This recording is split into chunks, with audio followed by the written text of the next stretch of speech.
一寡老大人哦，症假的变形是真歹处理，有民间团体就培训志工去社区帮时代来加症假，嘛提供到处加症假的服务，咱做伙来了解。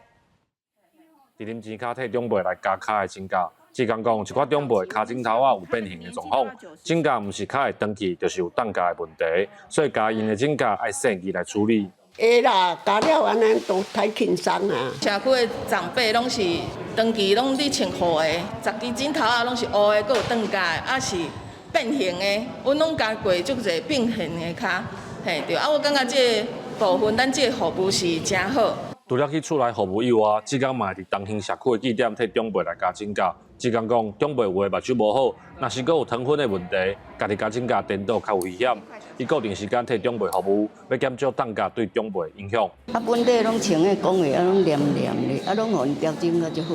无看啊，会加得吧？冻假这一种其实它必须要透过开刀还是矫正的方式，才有办法让它比较舒缓。我们讲是舒缓，然后你说能完全解决吗？很难。啊，我透过我现在帮他剪，1个月就帮他剪一次，所以他们就都没有这个冻假的问题呀。社区表示，志工服务到当这1档的时间，大家拢替每一位长辈准备一套家私，固定时间替因加症假。毋但解决因冻假造成的无爽快，搁伫加症假的过程陪因开讲，互长辈透过加症假服务，为身体到心情拢会当受到照顾。